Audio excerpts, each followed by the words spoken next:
At dawn, a group of soldiers and soldierettes stood lined up at the edge of a large, deep swimming pool. They were members of an elite Special Forces unit preparing for a critical underwater mission.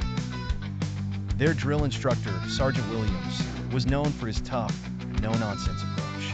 Today, they were going to practice swimming and diving techniques essential for their upcoming mission at the ocean's floor. "All right, listen up," barked Sergeant Williams, pacing back and forth before them. "This isn't just a swim in the park. What we're about to do is train for a dive that will take us to the darkest depths of the ocean. Down there, every second counts, and every move you make can be a matter of life and death." The recruits nodded, their faces a mix of determination and anxiety.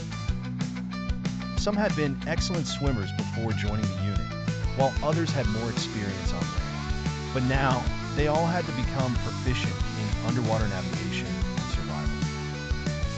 "Pair up," ordered Sergeant Williams. The soldiers quickly formed pairs, each ready to support their partner. "Your first task is to reach the bottom of this pool without panicking. Trust your gear and your training." The recruits jumped into the water and began their descent. The pool was much deeper than any they had trained in before, a deliberate choice to simulate the pressures and conditions they would face in the ocean. As they swam deeper, the light grew dimmer and the water colder, heightening the sense of realism. Private Hernandez, one of the newer recruits, struggled initially. Her breathing became rapid, and she felt the pressing urge to resurface.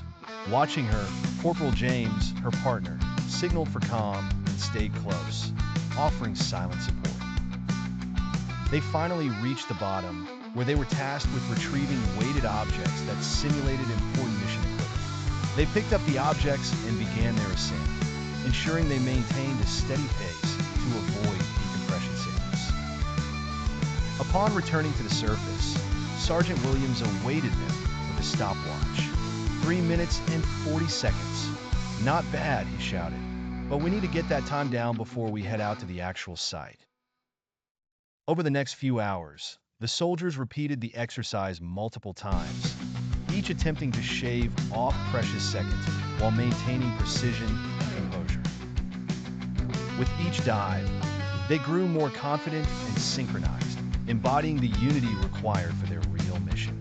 By the end of the day, their muscles ached and they shivered from the cold, but their spirits were high. They had faced the pool's challenges and were one step closer to being ready for their ocean floor mission. Sergeant Williams gave a rare smile as he dismissed them. "Good work today. Rest up and be ready for another round tomorrow. We're not done yet."